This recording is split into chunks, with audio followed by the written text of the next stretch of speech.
Hey everybody, welcome to episode 74 of It's Just Bodybuilding.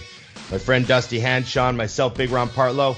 Welcome Fitness Olympia champion Missy Truscott to the episode on It's Just Bodybuilding.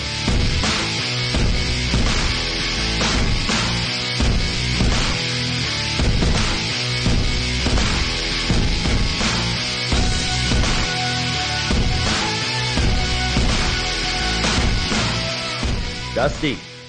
Wow, that's a good word. I'm doing pretty good. We got another Olympia champ on today. Yeah, I had to beg, send money. There was a lot of things that went on. Oh, I heard it went differently than that. So valid. She was actually, she listens to the show as part of her prep, which basically means we won an Olympia, is how I look at it. It freaks me out, and I find it hard to believe, but it's nice of her to say. Yeah, I asked her like 3 questions just to make sure. But you got them all right? Yeah, I was like, oh, okay. You're trustworthy.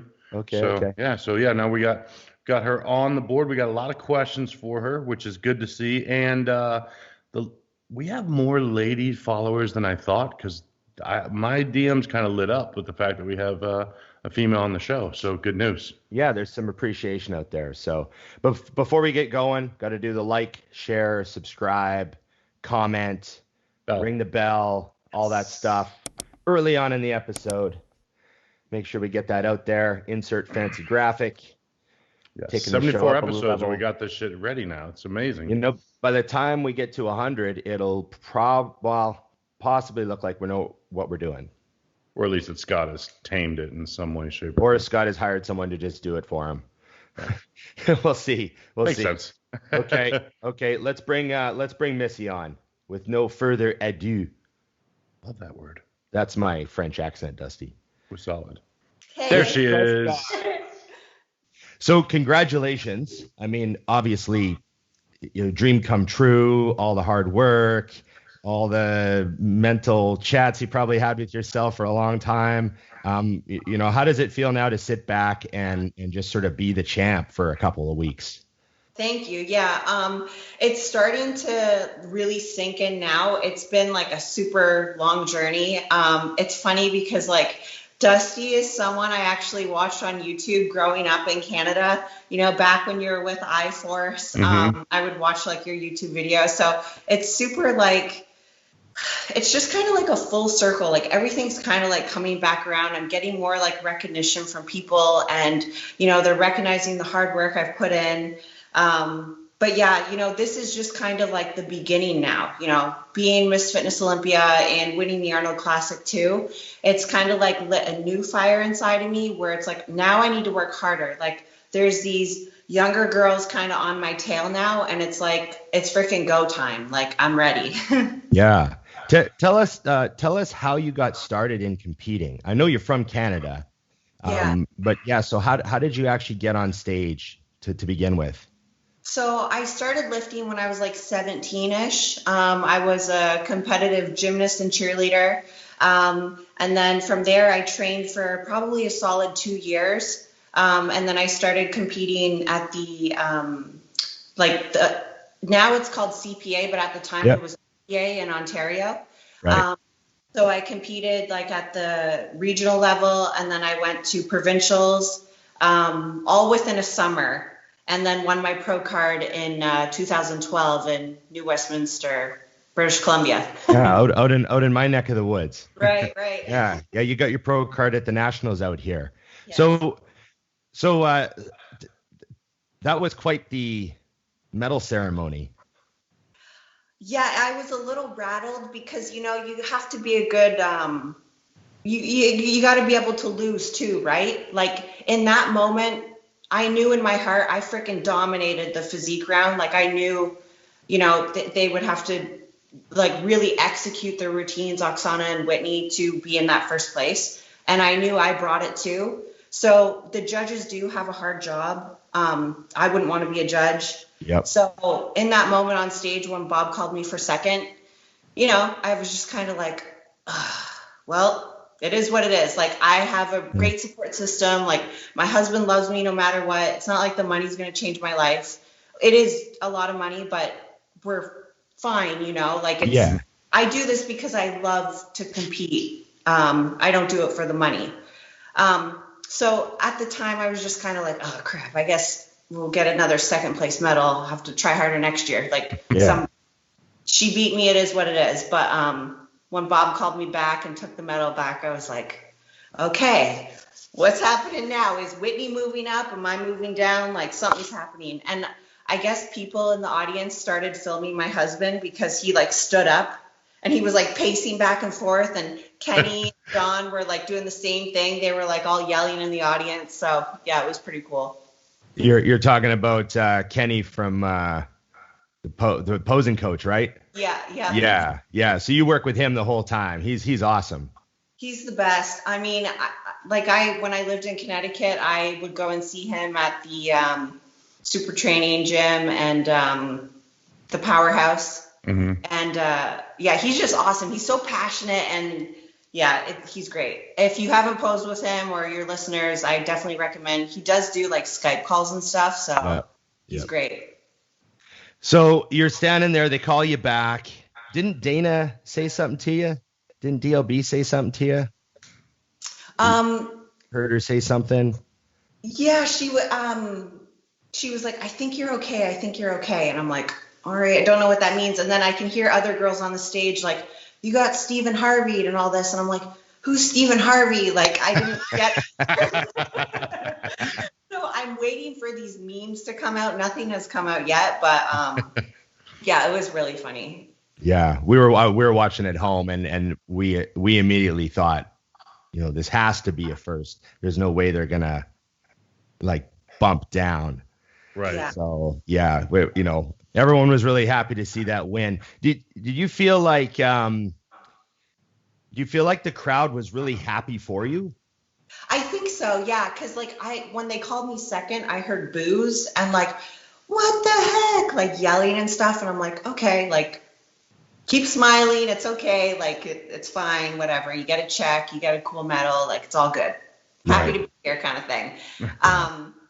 And then when they called me back, I heard more boos, and I'm like, are they mad about Oksana? Like, what's happening? But as of right now, like, we all work really hard to be that entertainment factor for the, whether it's the Mr. Olympia or the Arnold Sports Festival. So, hats off to all the fitness girls who bring it, because, we freaking train hard, just as hard as everyone else. And a lot of us have some crazy injuries that we're working through. So that's always my argument with that is you guys have to have the same conditioning as the rest of us, but then also put on a routine like that. And I'm like, I'm just happy I can walk across the stage and kind of get it done exhausted. I can't imagine being like, oh, now act like you feel as good as you've ever felt. Right. And you've been eating, and then put on this routine and just practice it for months on end. You know what I mean? I always say that by the time I get to the show, I would always be so banged up that I would like have to make a decision on whether I was going to do any kneeling, twisting poses in my routine or not. Yeah. And if I was healthy, I'd do like a kneeling shot. And if I wasn't healthy, I wouldn't kneel. And then I see the fitness competitors come out and just, and I just think, man, there's a different world. So John Meadows is my coach, and Terrence Rough Diesel on Instagram, he was up in our suite doing some like posing and stuff with John, and like his body, like how you were saying, like you're just kind of like completely dead. His body was like pop, pop, pop, pop, pop as he would like start flexing, like crack, crack, crack, crack, crack. And like, oh damn, like, but he was peeled. He looked really good. But yeah, it's crazy because I do train like a bodybuilder under John. We're doing like push-pull legs. My off season, because I had to bring up my back to be competitive with against Oksana and Whitney, we did a phase where it was 6 weeks of back 3 times a week. Mm-hmm. It was just so intense. And then the legs was like 6 weeks, 3 days a week of legs.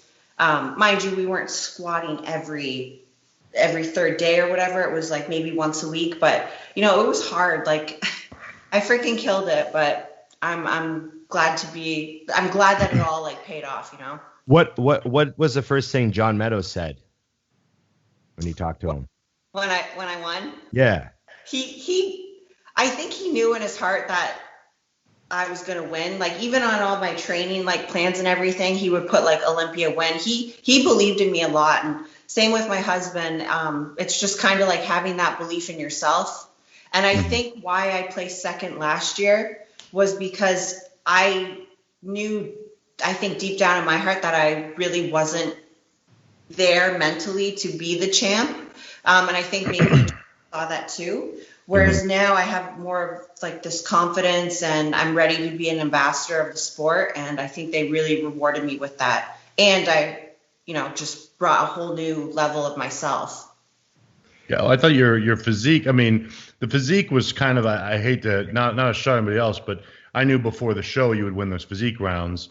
Was it a little bit, I don't know, exciting or a little extra, and not in a bad way, but in a positive way, that Oksana and you worked together to bring up your routine, and then that ends up being the reason that you're able to win? I mean, essentially, you were winning the physique round, in my opinion, for a couple of years. So, thank you. So Oksana and I worked together for the Arnold, which was March. She helped me with my intro of the routine, which was great. She's, very artsy, and we have very different styles. Yeah. So as I, started getting ready for the Olympia, I just knew that, like, I wasn't going to use her, obviously, because she's my competition. Right. Doesn't really work. Right. So yeah, mentally I knew I wasn't going to use her, and we just have different styles.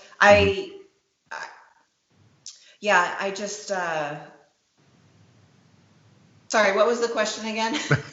No, basically just how was it? I mean, because she had essentially stepped away from the sport, and then you did some work with her, and obviously, she's an icon in the sport, and now here you are, you fast forward, and it's like, now you're it kind of, you said, it's a full circle. Now you're beating people who you used to look up to, right. and even it helped you in some way along the way, even if it's not used now.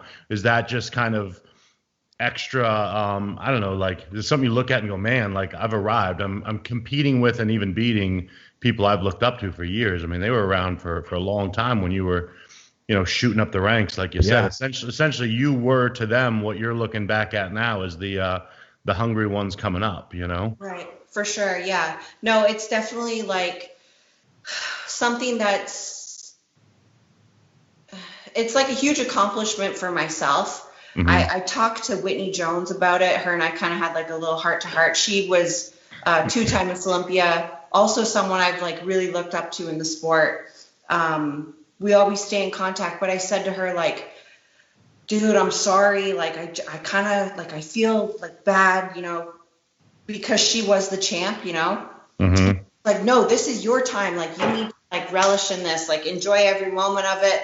And I'm like, yeah, okay, you're right. So yeah, I think we're all like super tight, and we all really genuinely care about each other because we know what we go through. But it's just, a matter of time before, the younger people start coming up and really perfecting their physiques. It's another reminder, Oksana, you working with her and getting better and then actually beating her.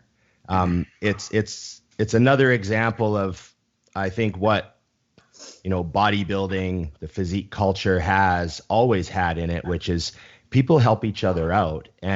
And it's at all levels, like, the legendary story of Kevin Levrone helping Ronnie in the hotel room, and then the next day Ronnie beat him for the first time, or Phil, Jay seeing Phil at that show and saying you could be something special, and then he winds up losing the Sandow to him, 8 years later. And there's all these stories of like the best people in the world reaching down to help others, and then that turns out to be the next Jedi, sort of thing. And, is that how you feel about everything in your sport with the fitness, that everyone's like that?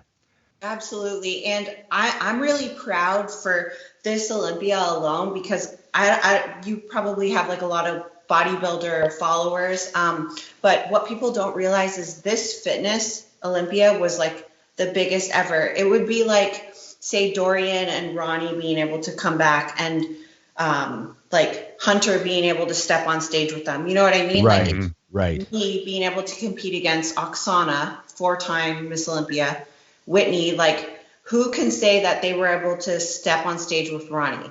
Maybe they weren't at their prime or like in their best shape, but I still got to do it, you know? Like she came out of retirement, I got to stand next to her. Yeah. So it's a really big deal for me. Yeah.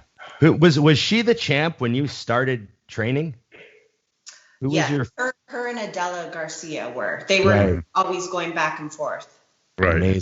Amazing. Yeah. That's a full circle right there. You're watching her win when you're getting started. Totally. Yeah.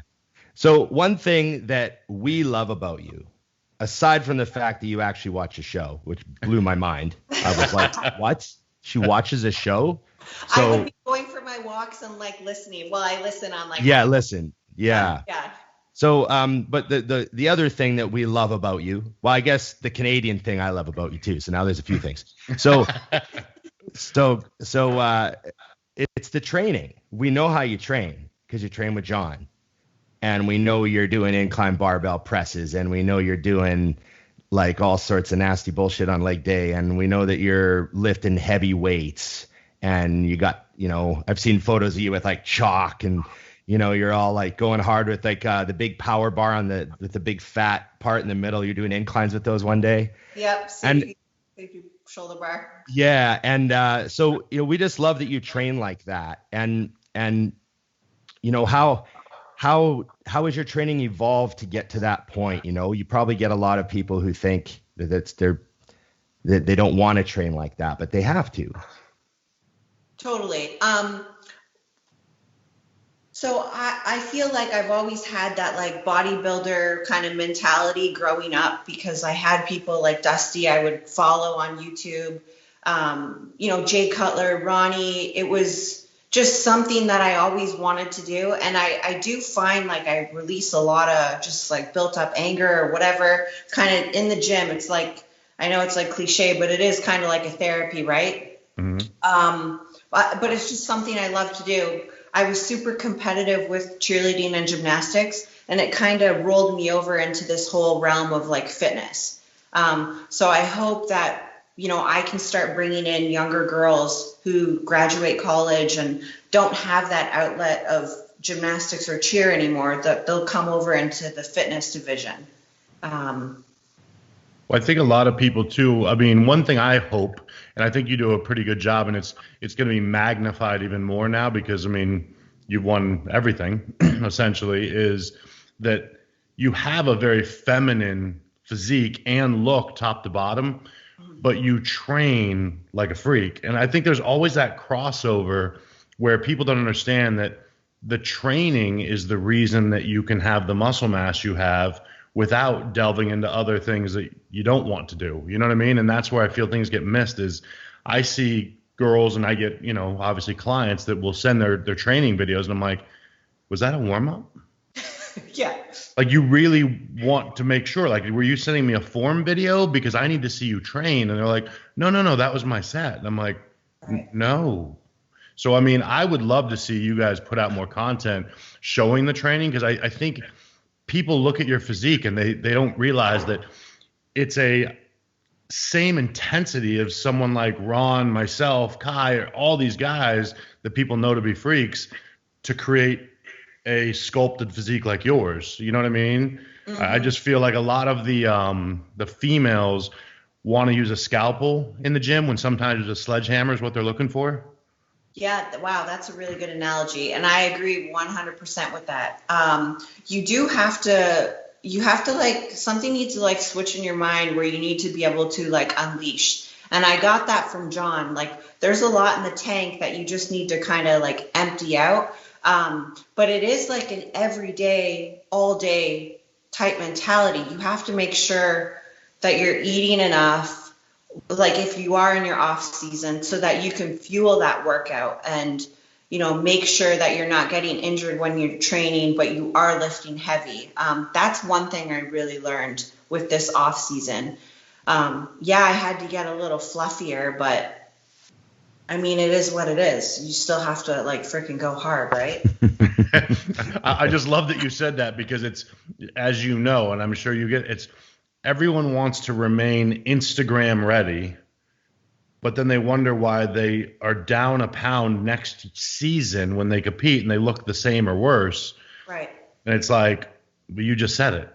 You made the short-term sacrifice for the long-term goal. And that just, those are the things that I feel like we kind of try to drive through on the show is, what are people not seeing? The training, the eating. I mean, I'm sure you don't love, being heavier. You love walking around looking like you do now, but you want to win. Right, exactly. And that's the biggest thing. Like, what are you going to like sacrifice to do to win? Mm-hmm.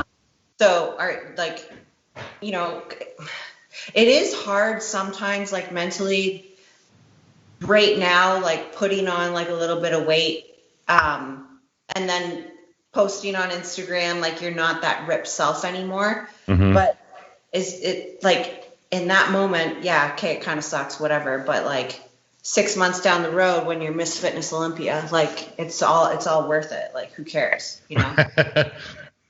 So the way you train, I know you're probably doing cluster sets on the pendulum squat and all sorts of nasty John Meadows stuff, which is that's how I train too. So how do you manage, like, you mentioned injuries earlier, but like how much management of your joints and your wrists and your shoulders and stuff did you have to do pretty much all year? What was your routine?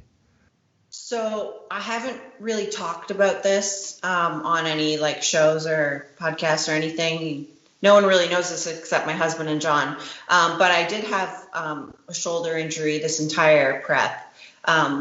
Both elbows are completely shot, cortisone shots and stuff in them. So I am looking, tomorrow I actually have a doctor's appointment for my left elbow. So I'm hoping that everything's fine with it. But if it's not, this is the perfect time to get it looked at and get it all figured out. But it's the same thing. Like as I get older, like I just have to make sure I'm warming up, that my form is good. If certain exercises are hurting it, then I have to kind of take the gas off a little on it and try something else that's not going to irritate it. But yeah, Dusty, I got to say one thing. Yeah. You posted a freaking video on YouTube about ham curls, like maybe 2 months ago or something. No, maybe about a month ago. Yeah. And you talked about how you drive your pelvis into the pad. Mm-hmm. I literally have been doing hamstrings. I haven't felt my hamstrings in 17 years until I watched that video. I tell my husband every time I train hamstrings, I'm like, you just got to like tilt your pelvis in and really squeeze it up. And I swear to God, like hamstrings have never felt this good before. It's a wacky thing when you train with weight, because when I was younger, I would do like a dumbbell leg curl, with it in your feet. Mm-hmm. And I'd use like a 120-pound dumbbell and I had no hamstrings. And then it clicks one day and all of a sudden the 70 is kicking the shit out of you. You can barely get the reps because you're doing it right. And you're like, so I wasted how many years right. doing a back glute curl movement? Right. And I have zero lower back pain now when I train legs.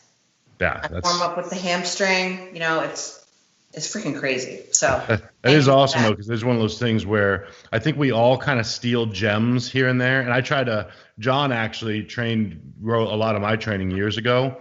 Yeah. And I'll still to this day, I'll put something up, like I've posted the rear delt swing so many times. Oh yeah. That's now my movement. I'm like, actually, right. Yeah. That was taught to me like a decade ago, but whatever. Because people will tag me and they're like, oh, in Dusty's movement. I'm like, I've never invented a single movement in the gym in my life. Right. How often would John actually train you in the gym? I mean, we see photos in the odd video. Yeah. So my husband and I, we flew out 4 weeks before the Olympia just to get a good training session in and some content. And then we also went to the Elite FTS headquarters. Yep. Pretty awesome. Yeah, the new one. Yeah. Yep. So they actually they're now sponsoring me as an athlete. So nice. pretty awesome. They put out amazing equipment, so we probably have about 40 grand worth of their stuff down here. So now if we can get a bit of a discount, that would be pretty awesome. So okay. So how did you think about your training after your sessions with John as opposed to before you ever trained with him? You know, you were following his program but hadn't trained with him yet. You remember that point when that happened? Yeah. So the first time I trained with John was back in March. I actually had someone else doing my nutrition. He was just specifically doing my training program. And at the time, I just felt like John he's very calm. He's very like calculated, but he can really pull stuff out of you. Like in moments where you think you're at like your complete failure, he's like, no, 5 more. Like you can see a video where I'm like making these noises that like I didn't even know I could make because I was like dying. But he was like, come on, keep going. And yeah, it was just, he's able to pull something out of you. He's super motivating. He's really awesome to be around. Yeah, he's a very fun guy to train with too. I've been fortunate enough to train with him a couple times. So we're both older and a little banged up, so we agree on exercises very easily. Oh yeah. It was good. We look at each other. How are your hips? They're okay. Okay, can you do this? I can do that. Let's go. And then you just try to wreck yourself on it. You know, you pick the worst possible format for the set and just make it brutal. Right. Make it painful on what you can do. We got to make sure we grab some of these questions, Ron. I got a bunch. Yeah. You can fire off a few. I put up a thing last night and I just got hammered with questions for you, Missy. Okay, here's a good one. How do you balance your life and your fitness career? So everything is like about balance, being able to, put things into perspective where you're going to like put your time into. So I think as I've gotten more deep in the fitness division and wanting to really climb the ranks, I was actually working at a hospital as a phlebotomist, so drawing people's blood. That was like 2 years ago. My husband was like, you know what, if you want to be like the next Fitness Olympia, you need to just quit and focus on that. So balance that way. I had to give up that job there to just focus on this. Right. What about just like day to day? I mean, because that's something we get a lot of with people. I mean, obviously you're pretty fortunate that Matt's all about it. But I mean, when you're in prep, there's probably not, I mean, what does a day look like for you? Because I know what a day looks like as a bodybuilder. I'm like, but you got to add routine and everything else on. I mean, you're jammed from the time you wake up till you go to bed. I mean, what's it look like? So my sleep is really bad during prep. I'm probably up at I probably get up around 4 a.m. And then I'll do my fasted cardio. And then I like to take the dogs for a walk. We do about a 2-mile walk in the morning. And then I start my day with like eating. So I'll do like my meal 1, meal 2, and then I'll train and then eat again, fitness routine. And then I'm eating pretty much all day until bed. So really when I am in like hardcore prep mode, it's like just fitness. I'm just so submerged in it. It's kind of like obsessive, but I think you have to be that way if you want to be at the top. Yeah. For sure. How much cardio? I mean, first of all, I'm laughing at how you said I get up and do my morning cardio and then I take the dog for a 2-mile walk. So it's like, it makes me feel like you don't count the 2-mile walk, which just horrifies me. So, And then later I do fitness routine, which also might be cardiovascular, just a little bit. Yeah. So So give us an idea how much cardio is your actual cardio?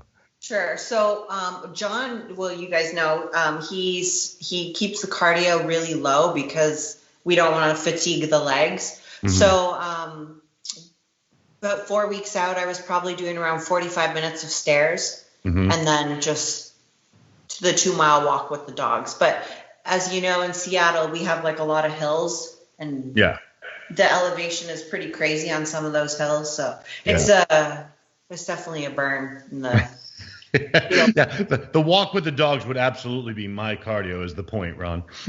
Yes, that's exactly what I was thinking. And I would stop.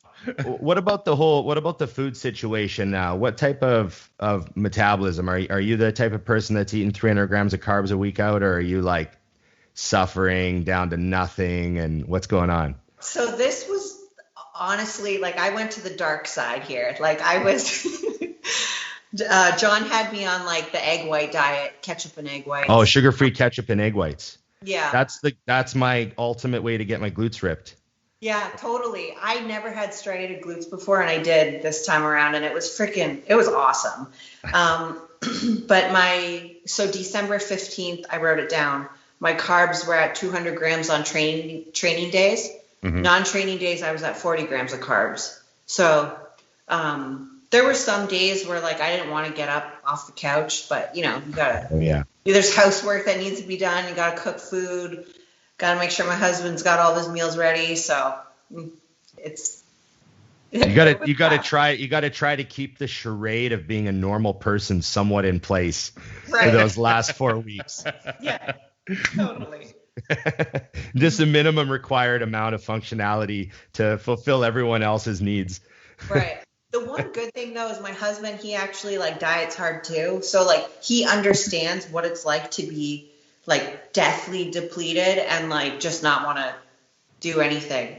Yeah. So he gets it, and he was like, "Nah, babe, just like chill, watch Netflix, stay on the couch, whatever." And I'd be like, "No, but I have laundry to do." And he's like, "No, you have to sit down." I'm like, "Okay."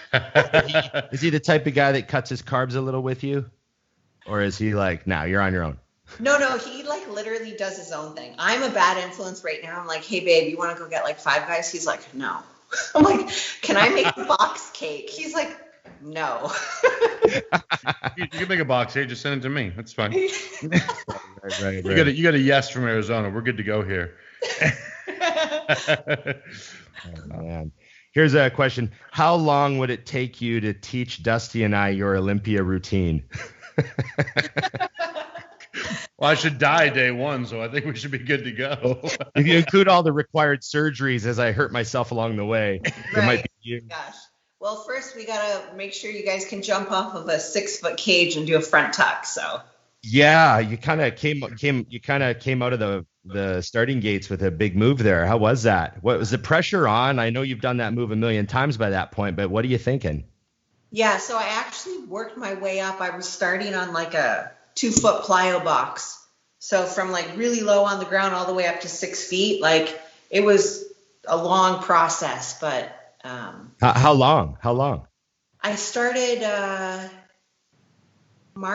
end of March with the front tuck. All of our gyms in Seattle got shut down. So I literally bought mats from a gymnastics club that went out of business, and I was practicing in my driveway. So your neighbors think you're nuts. Crazy fitness chick living next to us. Yeah. If you're listeners, go to my YouTube channel, Missy Truscott. You'll see I uploaded a video where it's just kind of like unseen footage of my Olympia prep, and you see me kind of like practicing on like a little box and then up on the big cage. So it was cool. I don't like you calling a 2-foot box little. Number one, that is a giant leap for some of us. Yeah. I would brace myself and hold a bar of some sort to step down 2 feet for sure. So you don't. Ron actually gets this. I was at a place getting some food delivered in large amounts, and they had where the truck's back up, and the guy's like, "Oh, hop down here." I'm like, "Hop down?" I don't hop shit. I like sit down on my butt and like scoot off the edge, slow motion. Don't break anything. Okay, we're safe. Yeah, it's a lot. I sort of thought that leap off the box. That's like once you got that opening move out of the way, do you just feel like you're off at that point? Yeah, that move was the one I wanted to make sure that nothing bad was going to happen. Like, anything can happen. Your knee could go, your Achilles, like anything. Like just the thought of it. So it would kind of keep me up at night. But the stage was actually like kind of a plywoodish My fear was going through the stage, but you know, with the momentum going forward, you just kind of roll out of it.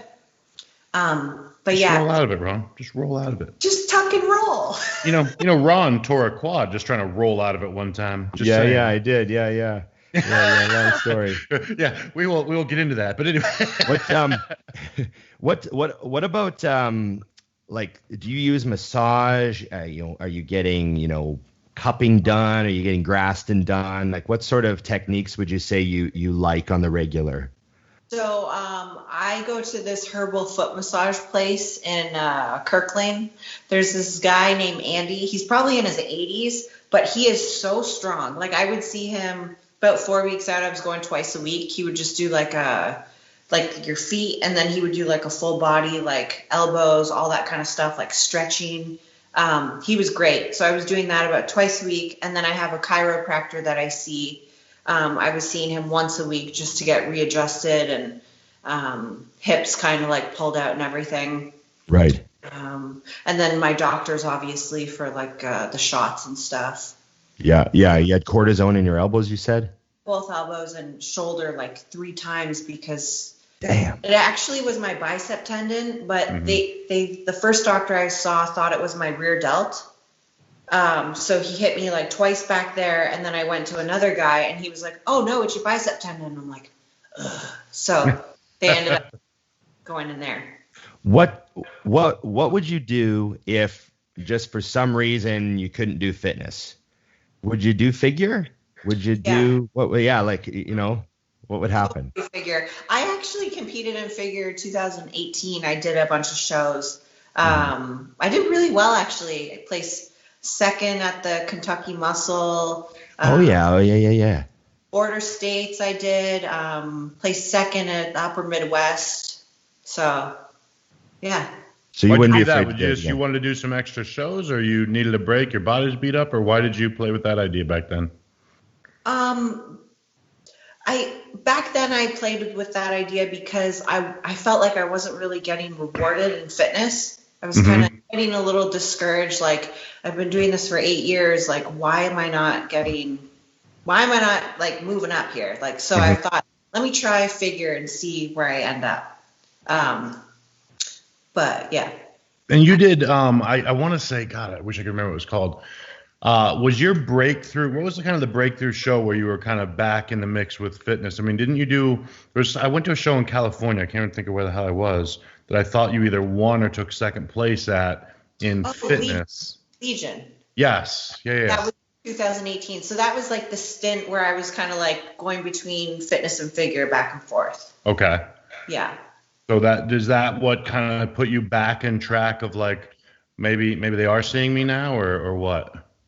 Yeah, it was like that kind of time.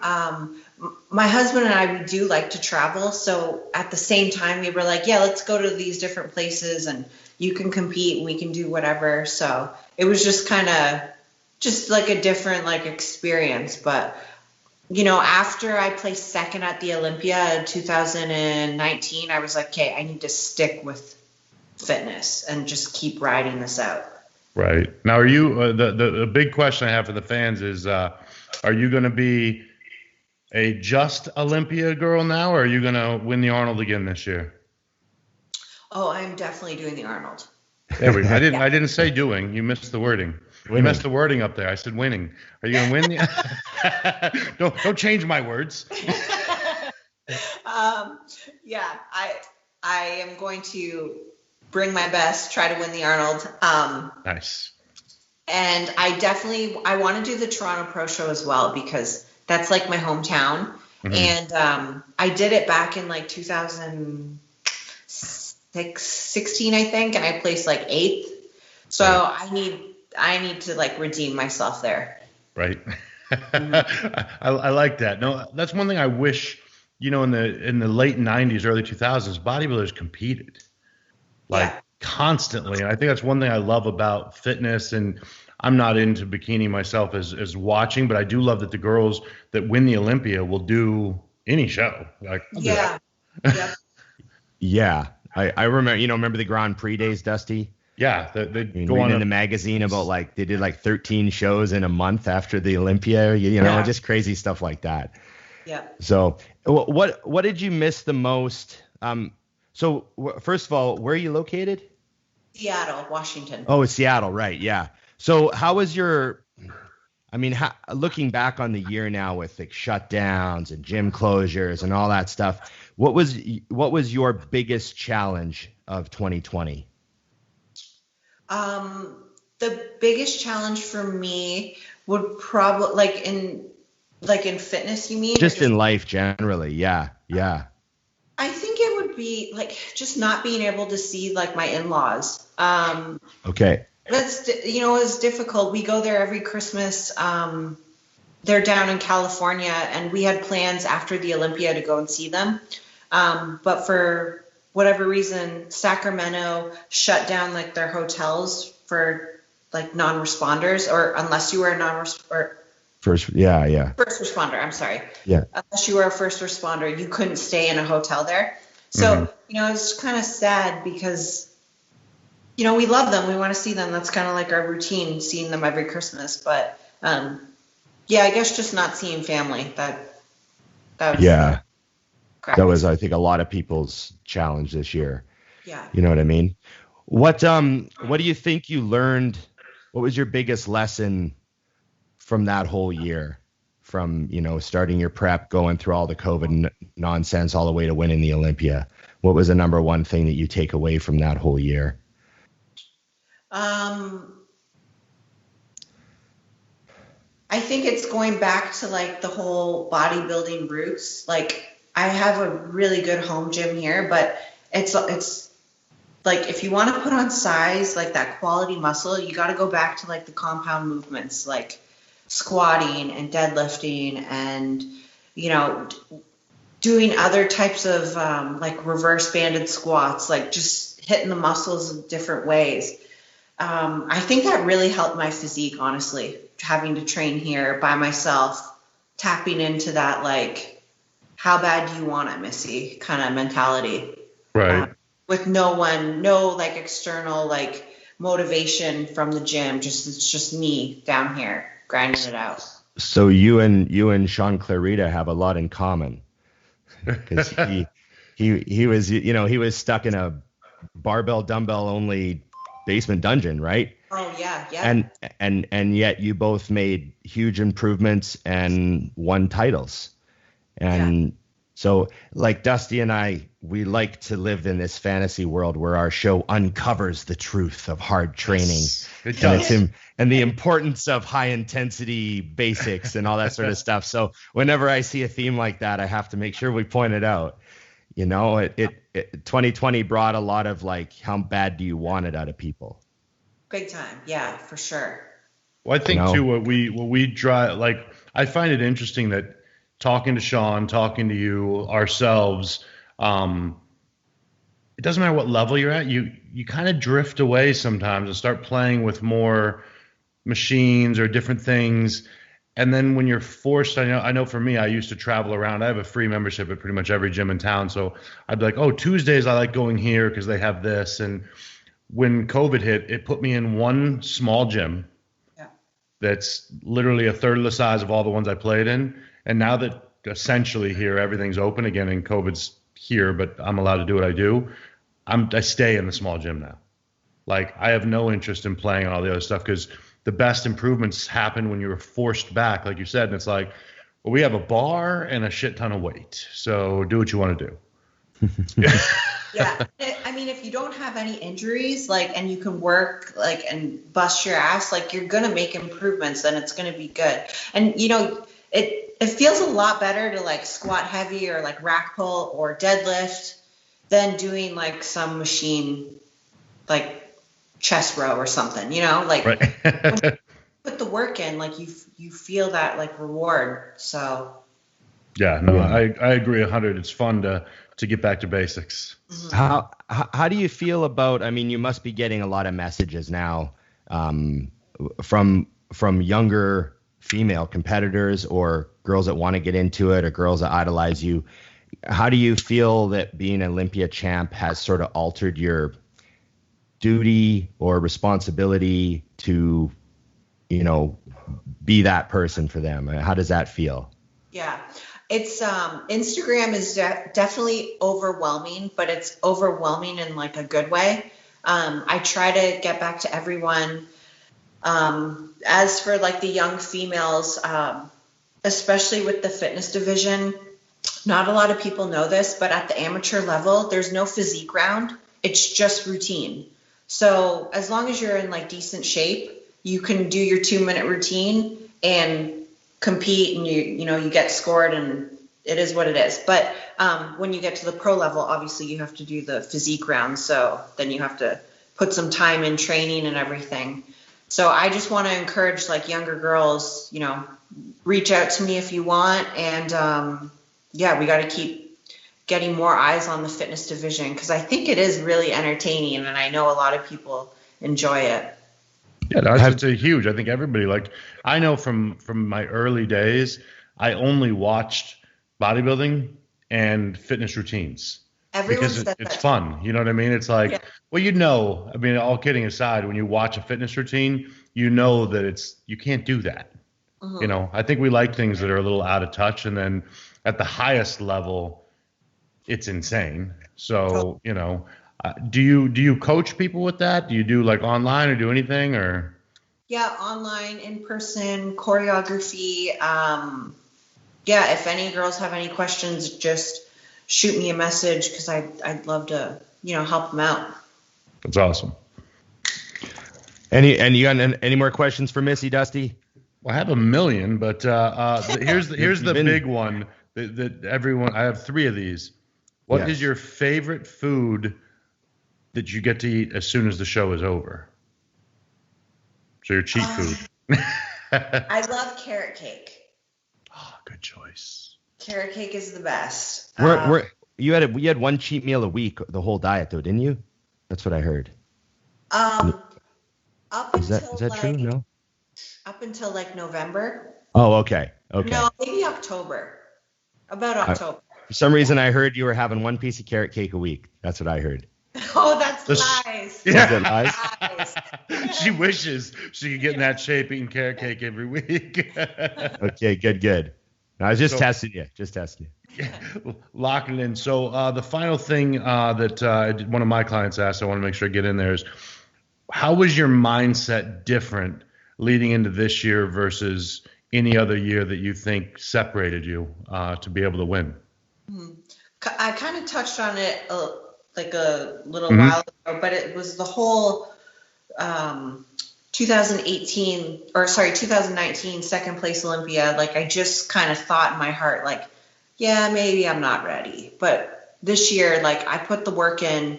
I knew that I was going to bring a killer physique. I had that like confidence on stage that like, I want this. It's my time. I'm ready. And I just knew the sacrifice in training. Like, I mean, sitting down on like a chair, it would like hurt my butt. Like, I knew I was lean. I knew I was ready. Like, I wanted it. So I was freaking ready. I was ready to go. Right. No, I like that. The reason I asked that question is I think a lot of people believed you were able to win the Olympia before you did.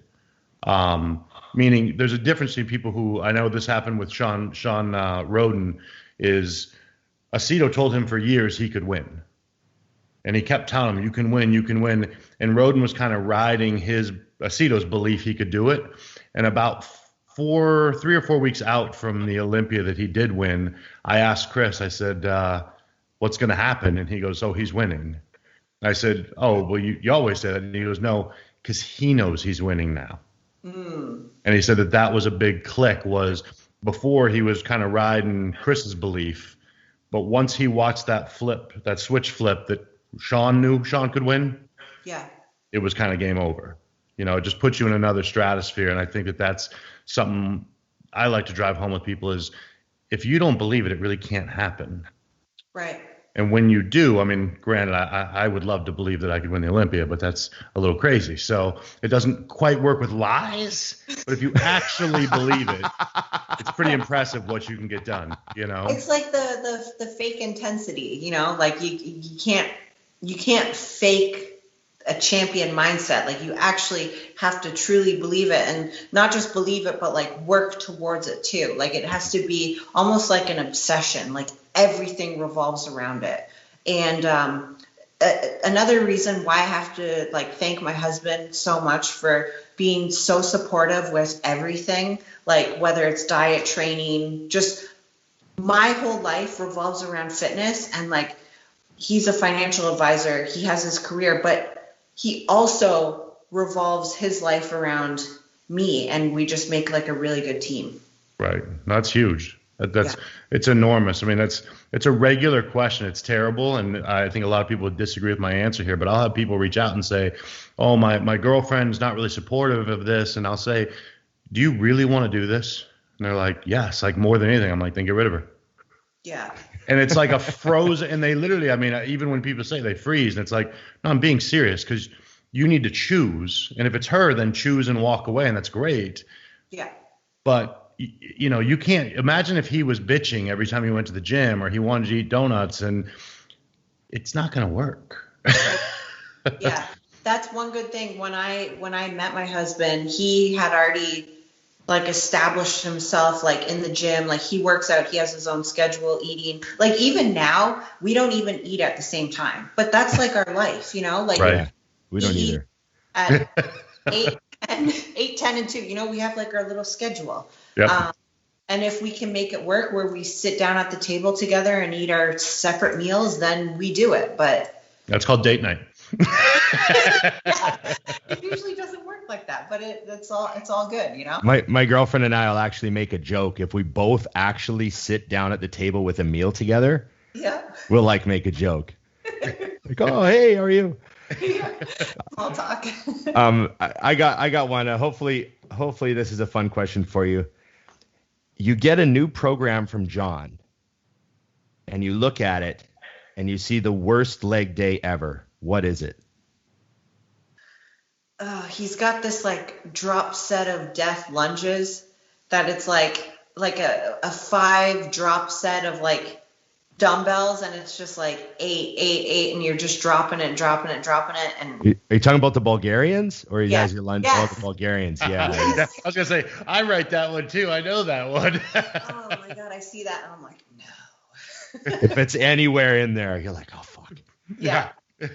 Gosh, and that's when you gotta like tap in, and it's like, okay, is Oksana bitching about this? Is Whitney bitching about this? No, like let's do it. And then now I'm getting like a little crazy, but there'd be some times when I'd be like downstairs here, like training, and that's what I would think, like, is Oksana stopping like her death Bulgarian drop set? No, she's still doing it, so I need to still do it.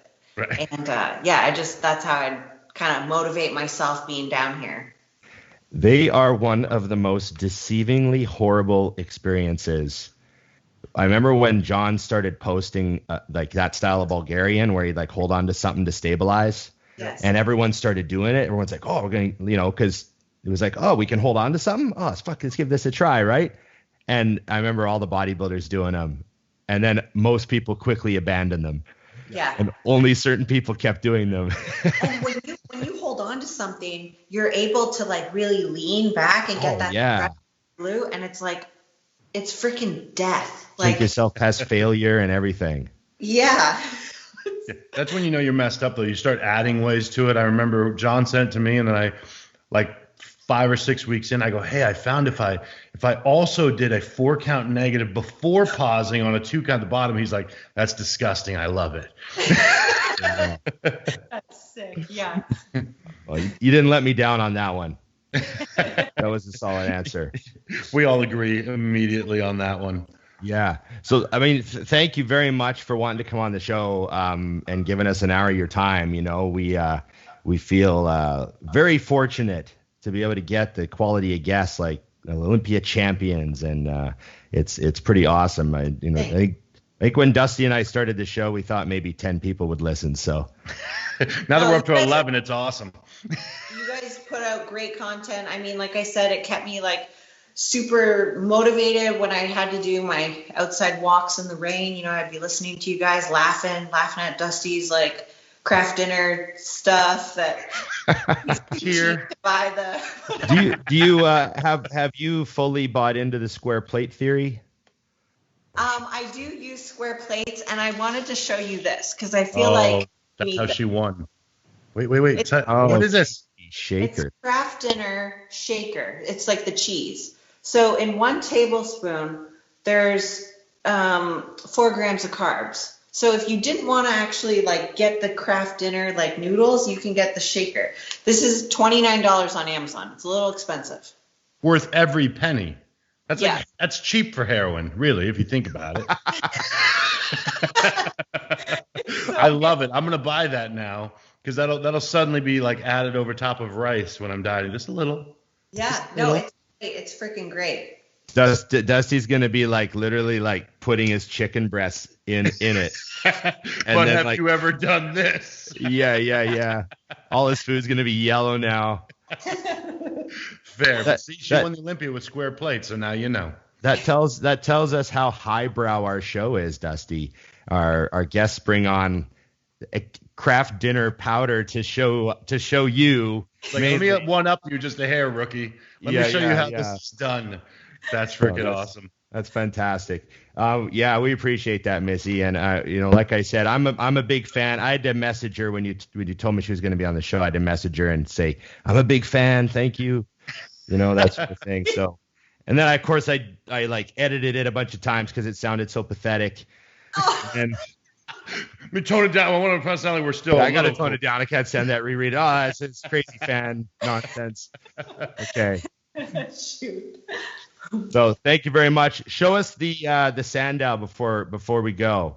You got it behind you there? Right here. There we go. It's heavy. Ugh. Yeah, no kidding. So does that trophy have a name? I know we call the Sandow. I'm just wondering if that's called, like, what do we call that? It needs a name. I know it needs a name. I don't think it's the Sandow, but Why don't you name yours? You should name her, and then you should like carve the name in the bottom. That's a good idea. No? Just so history All will right, remember. I'll let you guys know what I name her. The Missy. There we go. Awesome. Okay, thank you very much for being on It's Just Bodybuilding.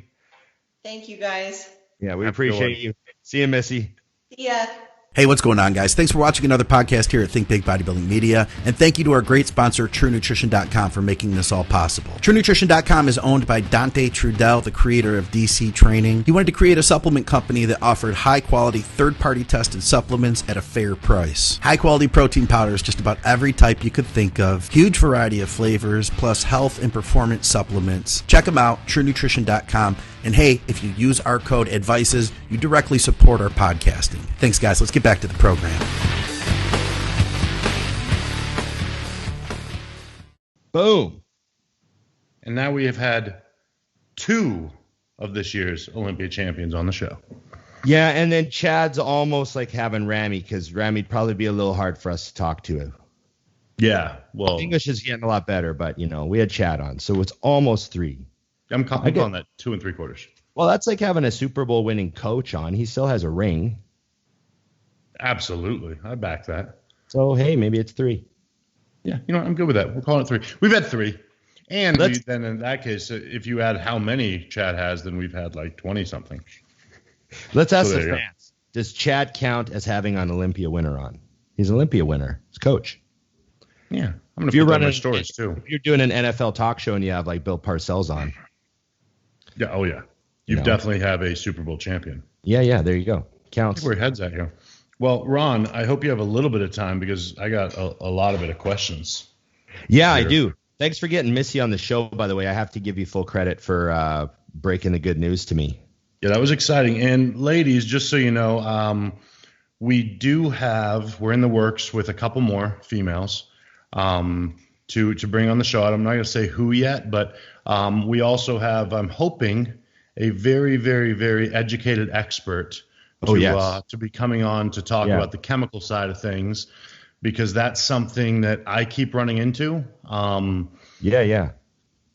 In a not good way, from Joe Blow coaches that are not thinking about these females' long-term health effects on their bodies, things like that. So we're excited to bring that to light and hopefully help you guys make some at least educated decisions. I don't care what people do. I just want them to know why they're doing it, you know? What did you think about when Missy's like, I'm like, hi, you know, how was the year? And she's like, oh, well, my elbows are shot, my shoulder's a mess. And actually, it's exactly what you knew, you know? But she sure looked like nothing's wrong. Like, never let them see you hurting. I mean, truthfully, and you know this, like, we're always dealing with something. Yeah. And I have seen Missy train, and she trains like we do. I mean, literally like us. So it's like hard, to do that at that body fat level and do the routine. I mean, they're going to donate those joints to science when she's gone. I mean, I don't know. So I remember, like, I guess it would have been right at the beginning of the year at some point. I think Meadows posted a picture. Mm-hmm. I can't remember. I saw a picture of Meadows with her, and I messaged him, and I was like, she's unbelievable. Right. And he goes, she's going to win the Olympia. Oh, no shit. Yeah. And That's I was awesome. like, oh, okay. And then, you know, obviously I followed her at some whatever point it was. And then, you know, she started popping up in my feed and that sort of thing. And yeah. So, yeah. And I would see her in Meadows' feed. That's why I followed her, you know. It's funny. But, man, she just crushed the physique part of it and, you know, dominated. I mean, I thought she was such a clear winner. Yeah, no, I did too. And obviously I don't know anything about the fitness routine round. Yeah, at that level, they just all look great to me. Yeah, but I do think that you can pick up on the energy, the delivery. And I did feel like back in the day when Oksana was winning on the regular, I felt like she was kind of head and shoulders above. And Whitney obviously is phenomenal as well. But this year I kind of felt like Missy won all of it. I didn't feel like, you know, when you're watching, because I knew, I'm like, okay, physique wins, she wins for sure. Then I'm watching the routine and I'm like, oh, I think you won that too. You know, my first Olympia 2002, I saw Kelly Ryan do her routine. Yeah. And anyone who remembers kind of the history of fitness, Kelly Ryan she was like second place at the O a bunch of times because she would never win the physique round. Yeah, but her routine destroyed everyone. She would destroy everyone in the routine round. So she would come out and do these routines that were like always, well, I remember them being always first or whatever. But she was like fucking so high in the air and bouncing and flipping with the gymnastics background. It was just crazy. And so I remember seeing those like years ago and being like, holy shit, this is high impact. Yeah. Like, yeah. Well, like she said, it's also funny too. Like, so you practice all year in one space or whatever, and then you have to get to the stage and like look at it and feel it. And it's not going to bounce the same and hit the same as what you've been practicing with. Like that to me is just a little click where it's like if you were, I don't know, a swimmer and you were swimming in 70-degree water. Like, oh, well, today we're doing 50 degree. Like, well, that fucking changes shit. Like, I remember reading, I can't remember now if it was Frank Zane or Ed Corney or someone like that. Like it was some like legendary, you know, bodybuilding posing artist. Right. And they said the kind of the artsy bodybuilding version of that. They were like, don't just practice your routine you're posing in one spot and then go on stage and do it. It's going to fuck you up because you're looking out. There's no mirror. There's like all these people in front of you. There's all these lights. They're like, try practicing your posing and doing your routine in like a whole bunch of wacky settings, like up on the edge of a wall and the top of the stairs and like you put yourself in a bunch of weird positions so that you get used to your surroundings not mattering. Right. And not thinking about them and pose in a closet. Can you pose in a closet? Like, can you pose? Like, I remember reading that and thinking, oh, that's kind of neat, you know? Right. But I could see how it would really apply to something that you're actually physically jumping and bouncing, like the surfaces. You'd want to be able to do that routine on a cement surface. You'd want to be able to do it on a wood floor. You'd want to be able to do it in a whole bunch of different surfaces, theoretically. Because then there'd be no surprises, right? That'd be the ultimate way to prepare. You know? Exactly. No, it is nuts. So I mean, really, you think about that, because until she said, well, then I was worried about the stage. Is it going to hold? And I'm like, yeah, it would never cross my mind. Yeah, I've never walked on the stage and, man, I hope I don't fall through. Right. I do that with chairs all the time, but that's different. I mean, I give them a good test before I sit down. Yeah. No, I'm really happy for her. You know, that's Canadians doing really well right now. You guys are making your move, like not so quietly. No, not so quietly. It's good stuff. Yeah. I like it. So wait, so that technically means 2 Canadians won the Olympia. Yeah. It's going to the next level here. But I'm not sure. Maybe she has dual citizenship now and she's pulling a Brett Hull. Oh, I bet you she is Team USA, because that's what would make me happy. She is. See, now I wish I would have asked her which passport she's traveling on. Does she have an American passport or a Canadian passport? Now I need to know. Yeah, we're going to find this out for sure. Now she's going to actually get a creepy message from me. Hey, what passport are you using? Like the first one wasn't enough. Don't get blocked this time. Why does this matter? Why does Ron Barlow want to know what passport I'm using? It's very important. And why is he looking through my window in the backyard? This is really creepy. I mean, you do know she's like 2 hours from you now, so it's a really odd thing. Yeah, well, you share the same weather, Dusty. The eternal rain, the apocalyptic rain, endless sort of, I don't know. It's crazy. I'm looking out my window. It's just nuts. I haven't seen the sun in like 2 months, bro. I know it rained one time the other day here. It fucking was a mess. Yeah. You know what? You'll love this. I'm dead serious. So I've had the truck I made 3 or 4 payments on it. And I'm driving to the gym the other day and it hits me. This is the first time my truck's been rained on. That's fine. Literally, I was like, well, this sucks. I don't really like rainwater hitting it. I don't wash my Jeep for like 5 months. Why would you? Just fucking and not just raining, but like fucking pouring rain, like all day, like it's crazy. It's a free wash. See, my cheap ass goes, truck got washed for free today. And if you were to wash your vehicle here right now, it would just be to like get grime off. Yeah. Cause you're just driving straight out into the rain. Like, so it'd just be like I guess I would do a seasonal detail, like so that they really get the wax on heavy, so I know my car's safe to get rained on all the time. Yeah. And I would just call it a loss. Like, all right, cool. Now the vehicle is good. It's going to look great in April when we get those 3 days of beauty. Yeah. Okay, hit me with let's do some questions. Let's have. All right, we're going to start serious here, okay? Super hot chick, but has a smelly vagina. Is that a deal breaker? This is bodybuilding questions, I guess. Go ahead. Yeah, I don't know. Yeah, what are you gonna do? I don't know. Yeah. Do that. It's a deal breaker. That's not even a card. That's not a complicated question to me. It's not supposed to. I mean, that's no different than saying she has dirty hair or doesn't wash her hands. I mean, yes, that's a problem. Yeah. I might think of something to do before I left, but I wouldn't come back.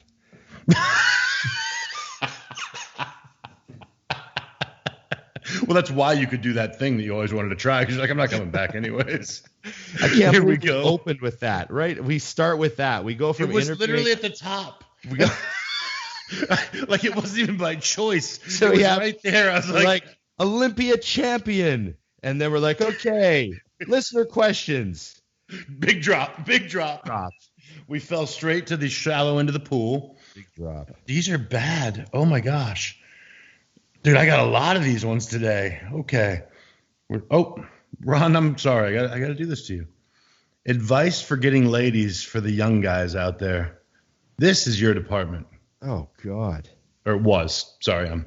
Effective advice or effective advice? Because there's effective. It's got to be effective. I don't want to leave this person. I'm not going to say his name. You know what? I'll say this.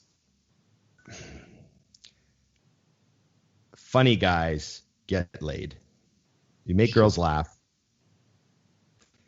How do you think some of these dudes pull it off? They're not. A lot of guys aren't that good. A lot of guys are rough looking. Right, there you go. Did I just raise my hand? That's weird. Yeah. You gotta be able to make a girl laugh. Don't be too serious. I actually saw a meme about that, and it was so funny. I literally laughed my ass off because it said, "Be careful of the funny guy because you're laughing, you're naked." Yeah. That was always a joke, right? That was. I used to love this bit. There's this guy named Christopher Hitchens. He was like an intellectual and a writer, and he was a pretty interesting guy.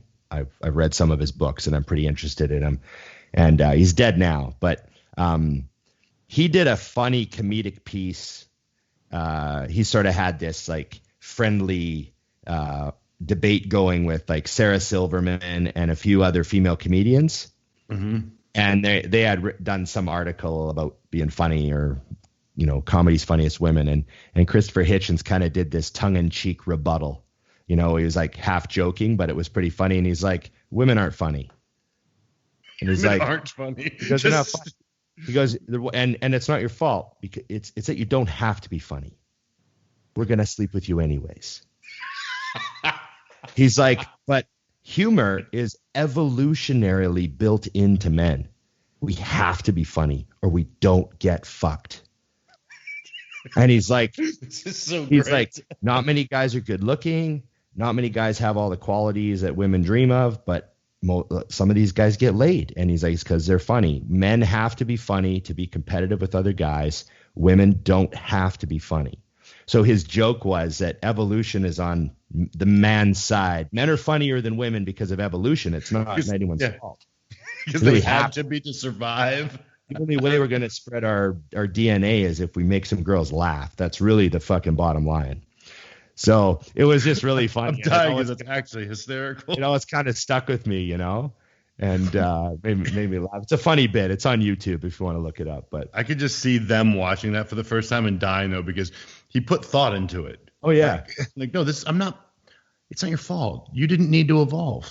You don't need to be funny. You just need to smile. Yeah. You know? You're good. You are very good. Yeah. Oh, my gosh. Let's see here. Oh, okay. So I had put up a post today about systems. And you and I have actually talked about this with the gym as well, the importance of systems in business and to become successful. You know what I mean? So, for example, at your gym, I'm sure that you have a very specific way that if someone comes in and they want to do a tour of the gym, how it's done. Right. How, you know, basically beginning to end to close. So here's a question. How do you create systems for success in your personal life? Like, do you have things that you do every day a certain way? And I know the answer is yes. So kind of drop some of yours that you think, whether it's in the bodybuilding days or now, that led you to your success. Yeah. So the things that come to mind was, I remember reading, I can't remember what it was. I remember reading something at one point where the focus was, if you can learn to multitask certain things, you become obviously more efficient. And I'm really big on efficient. And when I hear people talk about being efficient, it sort of triggers my old, like when I started training and reading about Dorian being efficient and, you know, certain exercises being more efficient, you know, and I always hated wasting time doing stuff, you know, over with, you know? So anytime there was something that was sort of geared to being more efficient, that means that you have more leisure time to lay around and do nothing. So, which means grow, but go ahead. Yeah, grow, well, at the time, right? That's how the bodybuilder's thinking. Like, well, I need to sleep 8 hours, so I can't do this whole sleep 4-hour thing because that's not how I work. So you have to be more efficient. So, you know, like, I still do it now. Like, I'll come home and I'll see that the dishwasher's full and there's some laundry full and I got to cook food. Mm-hmm. And it's just a little thing like that. It's a scenario that everyone runs into. Yep. Put the food on. Right. Then do the other two things while the food's cooking. I know it's something that you're like, duh, but there's people out there that won't do that. They'll do one thing and then another thing, and then they'll cook their meal, and then they'll be mad at themselves because they haven't, you know, because fuck, I can't believe I had so much stuff to do. Right. And it's just like a little thing like that. So, and I know that that's like a super basic, like who wouldn't think of that? But sometimes we forget because we get caught up in our day and we're like, fuck, I didn't start this. I could have been doing these two things at the same time, or I could have done that on the way here. Why did I do a separate trip for this? So I try to think of my day so that I don't have to do separate trips for stuff. I can, you know, okay, when am I going to go to the gym? Well, if I have anything to do, I'll do it on my way to the gym. Yep. Or on my way back from the gym, but I can't do a separate trip, and I don't want to do this. And so that's how I sort of think. And I know it might sound like remedial, but it filters into like everything else. No, I totally think it does. And it also, those are like examples, but I could literally plug someone in to exactly how I would live their life to be efficient. Because you have your schedule, for example. So I always joke that if you want to kill me next week, just follow me this week. Yeah. You will know exactly where I'm going to be, when I'm going to be there, because I don't randomly buzz over to the store. Right. I go at certain days, certain times, like literally, as you know, like unless I absolutely have to, I don't train today because it's just bodybuilding. It's this, it's, you know what I mean? It's a planned day, but that optimizes the rest of them. So cooking happens today, shopping happens today to make sure that the next 3 training days, now it's just pop the top and eat, you know? Right. And the big push that I had for that is with bodybuilding, it comes down to preparation. Like I always tell clients, if they're leaving the house, say, oh, your husband wants to go shopping and you know you're going to need a meal, bring 2. Always bring 2, just in case.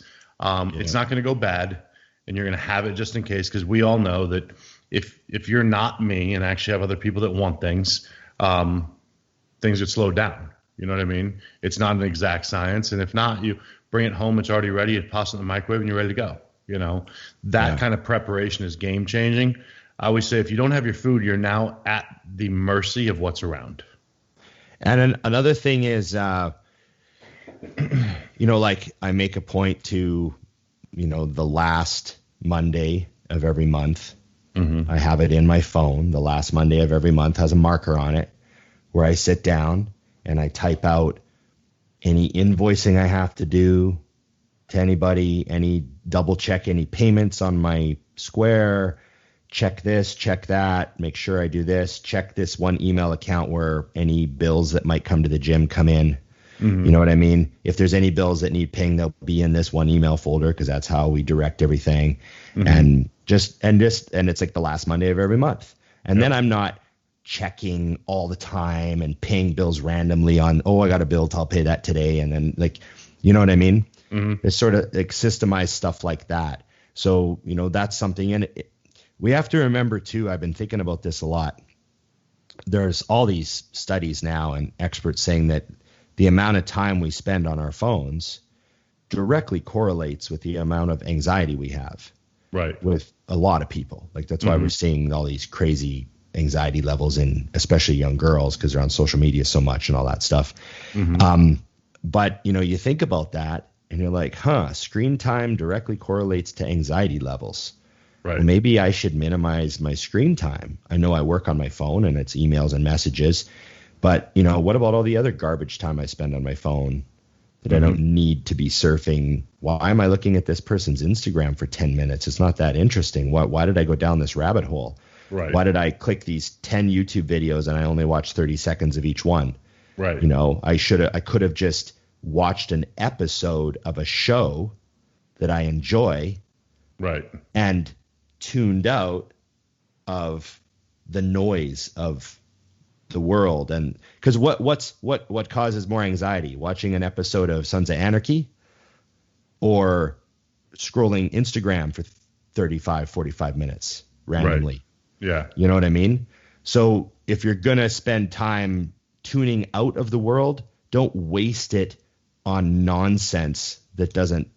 Spend it doing something. Like, what do you think's better? Playing video games like James Hollingshead does for 2 hours, where you're actually like focused, you're not stressing about the outside world, or, you know, comparing yourself to other people on Instagram for 2 hours. Well, and plus he's checking out, which I think for a lot of us is checking out. Check out of bodybuilding a little bit when it's all you do.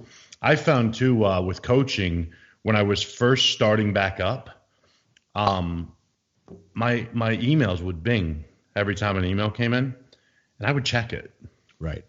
And I would answer.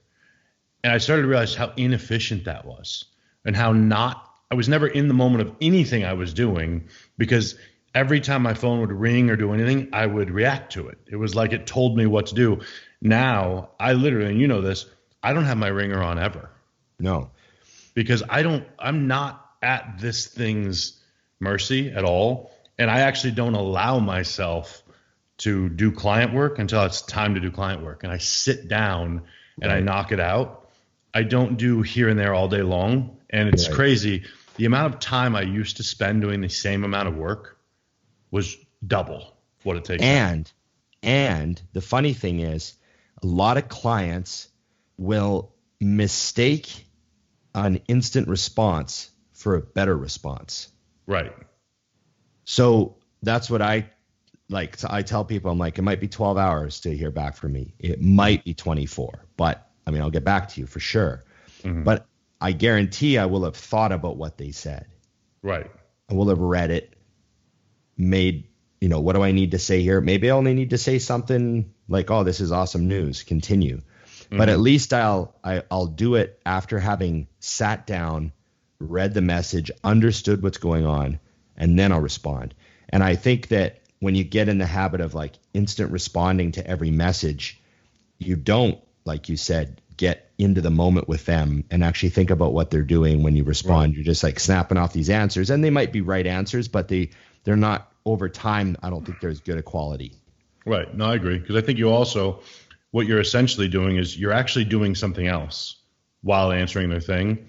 And I fell into that because what happened was I used to open emails, and then it was a fucking 7-paragraph thing. I'm like, oh shit, I don't have time for this right now. Right. I thought they were just telling me about their body weight. Yeah, like something simple. So I had to learn, like, no, don't even open that, because in a couple occasions way earlier in my career, I opened it and then I was still doing something else and I wouldn't click on read. I'd miss it. Right. Then the next day at 3:00, I'm like, oh shit, John sent me that fucking long email I never read. Whereas now I tell my clients, I guarantee you I'll respond within 24 hours. Yeah. And it also takes away their need of sending, because I know I used to do that. I'd send and I'd look at my phone. He hasn't answered yet. Right. Now they send and they can forget about it. There will be an answer. And obviously it does get bumped up when they're in prep. Like if I open 30 client things, I do go straight to the guys who are competing first. Yeah, someone's 2 days out, obviously. Yeah, they get it quicker. Yeah. Or I will switch some people at the very, very end. I'm like, hey, we're doing text now because I am going to drop everything because you're sending me 7 check-ins today. Yeah. We don't have time for you to wait. You know what I mean? But yeah, so I think that stuff's key. I think a lot of people don't have systems. I know when I started doing business coaching, that's what I used to do. I'd come in and be like, okay, let me see your business. And then I would just see shit. And I'm like, oh, this is a mess. You want to create, I used to say, if I died at House of Fitness, Evian or one of my employees could literally just pick up my notebook and know exactly what to do. Like I didn't die. It would just keep moving because everything was the same and it was all written out. Like I had a dummy guide for how to do everything I did. So all you had to do was grab the notebook, start at 1. You can finish the week. Right. So very key because my life, I could die any moment. True. Good stuff, man. We got time for a couple more? Oh, yeah. Hammer away. Okay. Mine were all for Missy because I just put up one for her. Let's see here. Oh, this is important. What kind of mattress do you have? Oh, I can't remember the brand, but I've got a good one, a big king size bed. I remember I went to buy a king size bed and I walked in and I was like, how much do I want to spend? And I can't remember the numbers. I think I was going to spend like $2,500 on a bed. Right. I was like, but I'll spend about that. I don't know. I'm not really a bed connoisseur. And they had a bed that was almost $5,000 and it was 50% off. And I was like, and the guy looks at me and he's like, what's your price range? And I told him, and he's like, well, kind of a good day to come in, because this one's like, here's your bed. It's a 50% off bed. We just got the new version of this bed, so we're just selling last year's bed, but it's a brand new king size, fucking beautiful, super like blah blah blah. You know, it's a good bed. Right. So I'm sure there's $10,000 beds out there, but I think I got a pretty good one. Yeah, I think that the key more than anything is actually knowing what kind of mattress you like, whether it's firm, whatever. I definitely recommend people figure that out before they shop. I don't know what I have, but I love it. It's got one of those foam tops, but it's also, I think, pretty firm. Right. Yeah. I find most people, this guy's 6'3", 290. I can pretty much tell you he needs a firm mattress. Yeah.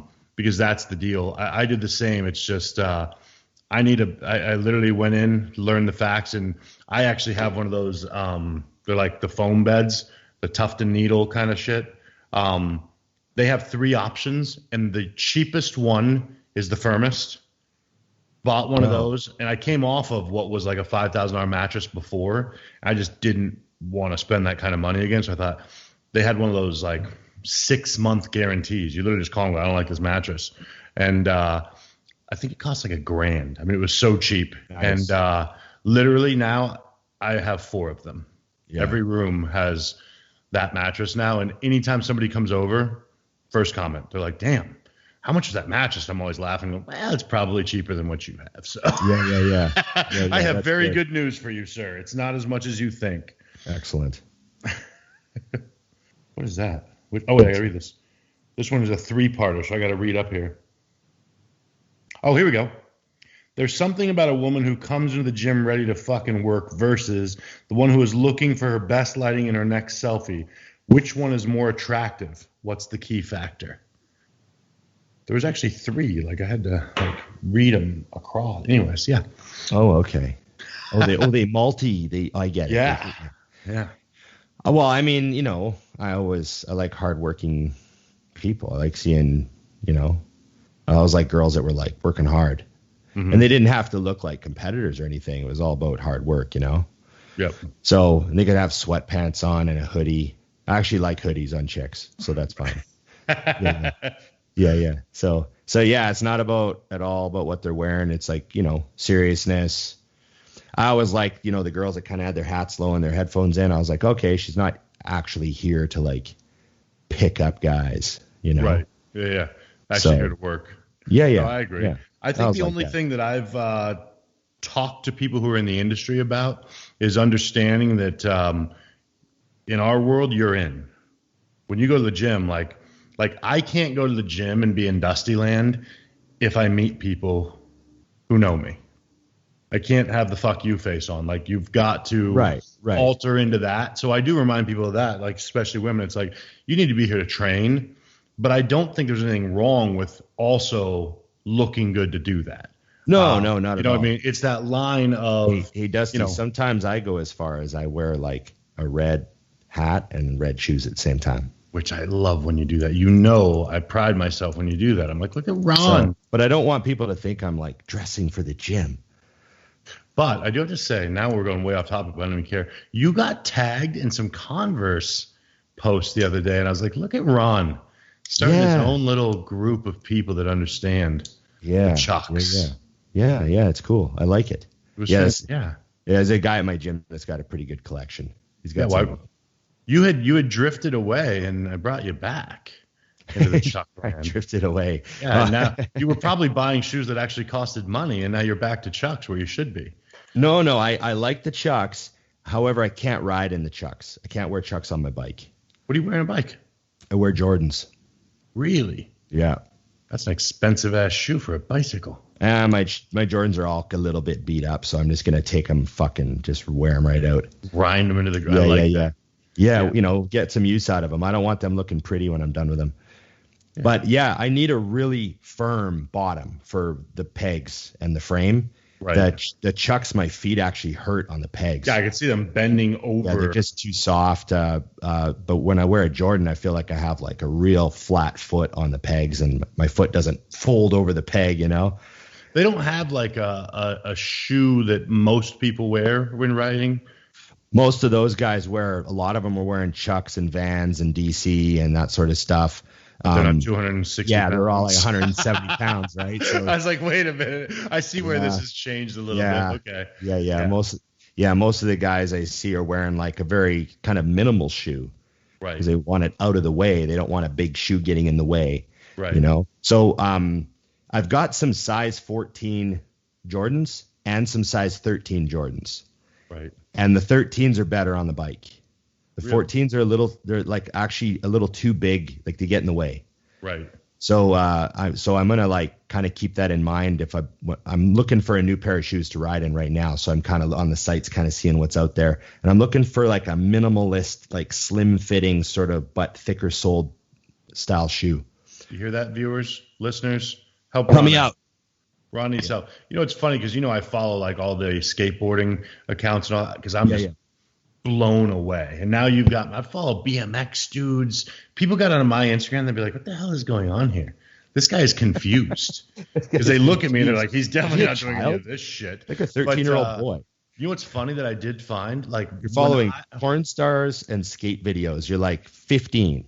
Yeah, but I only know the porn stars. I don't actually know any of the skate guys. But actually what I was going to say, it's funny is, bodybuilding, when you're not yet a real bodybuilder, and I hate to say it like that, but like you wear the bodybuilding clothes. You wear what you're supposed to wear. You wear the atomic shoe, and then you got to have this, and you got to have that. And when I was a skater as a kid, it was a uniform. Oh, yeah. They don't have uniforms anymore. Like the best dudes just wear whatever the fuck they want. Like the shoes or whatever the fuck they want. Yeah. And I'm always like, that's how I like to see it. Because I had somebody ask me the other day. He goes, man, in your videos, you're always wearing these big baggy pants. You look fatter than you are. Because I wore shorts one time. And I go, yeah, I'm not even thinking about what I'm wearing. I'm thinking, what is comfortable to train in today? What'll be out of my way so I can do and it was just so funny because I realized like, they're gray pants. You know what I mean? And I had somebody, you finally bought gas. I'm like, they had a half off sale. I'm not buying $60 fucking pants. Not happening. No. No. I'm glad you follow some of those accounts though. I always I had like a moment where I was like, this guy named Terry Adams, he's like the best flatlander in the world right now. Technically, right. I guess he won the award this year. But he did a video where he talked about how he's been riding his whole life. He's been on a bike for like 30 fucking years, right? Right. And but he started like working out a lot in the last year. He got like a coach, like a fitness trainer.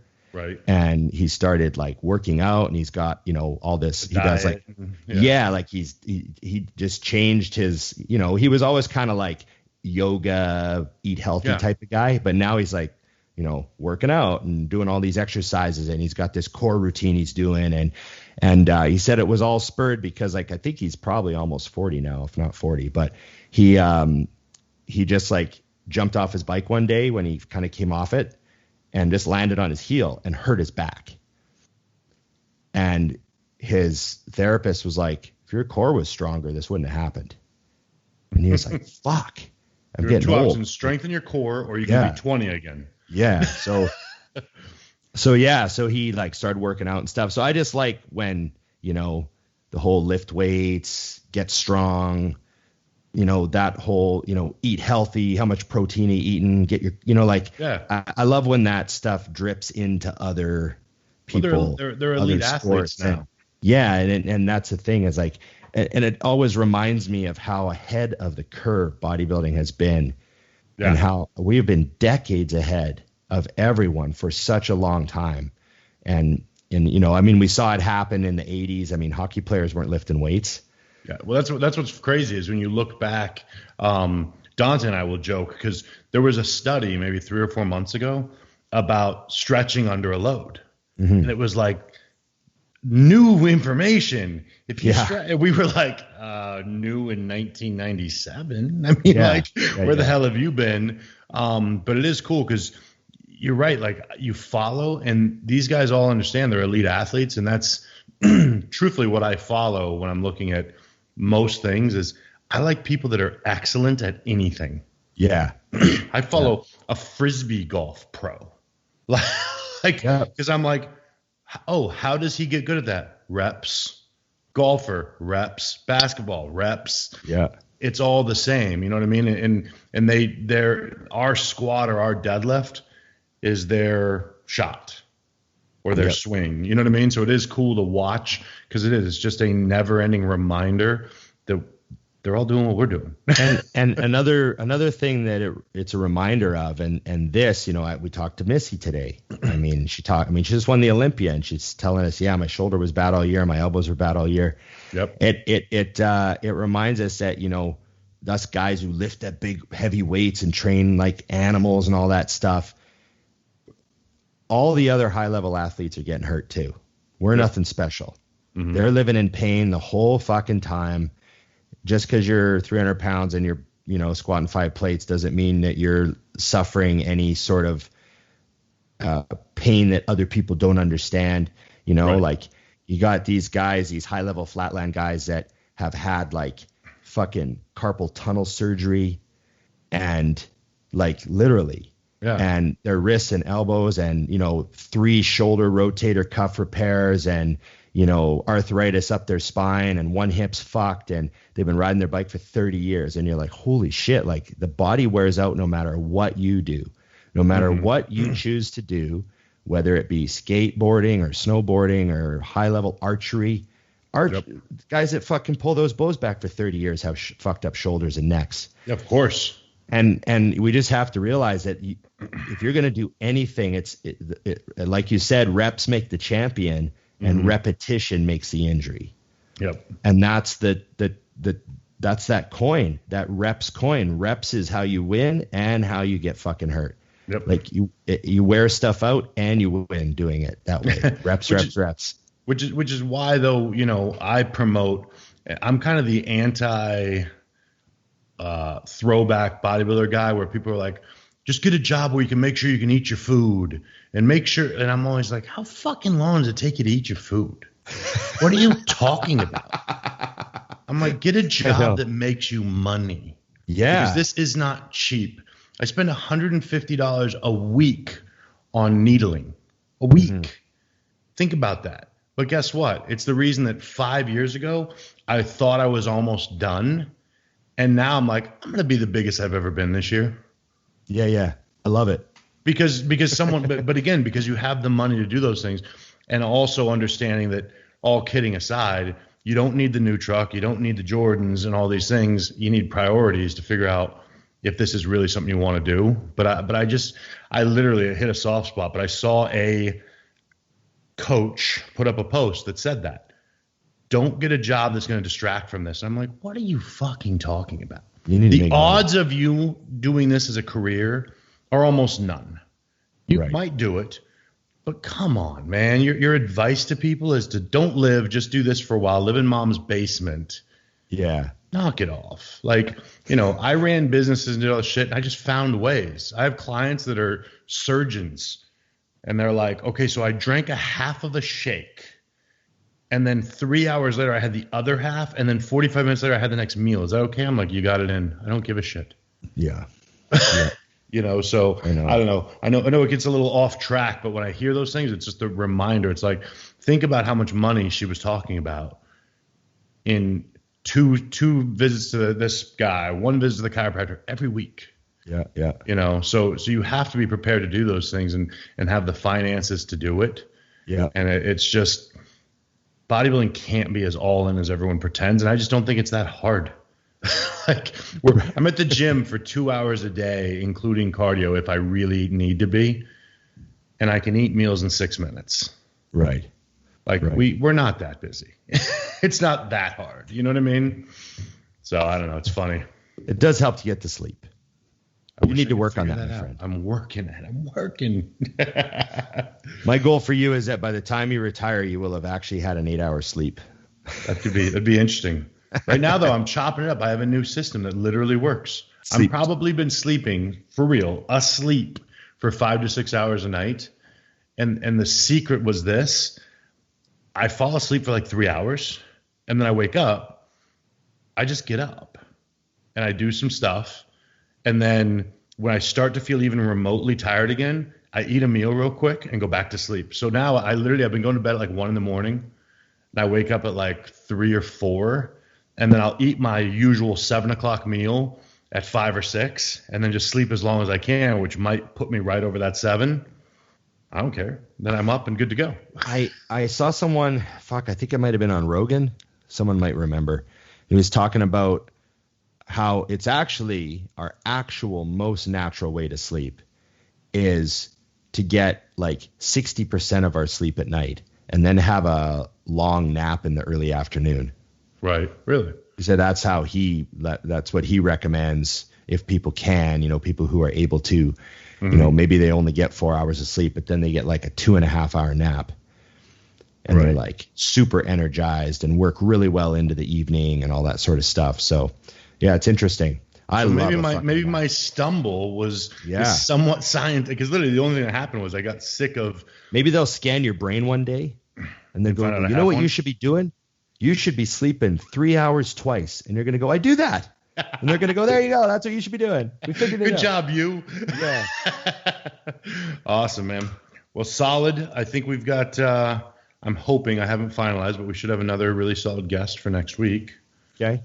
So I'm working on that. You still owe me one. You still owe me one. Yes, at least one. At least one. Okay. All right, man. I believe in you, Dusty. As you should. So Happy New Year, I guess. Shit, I forgot about that. Yeah, because we don't really believe in it. So people are like, what'd you do for New Year's? I'm like, we ordered pizza and watched a documentary.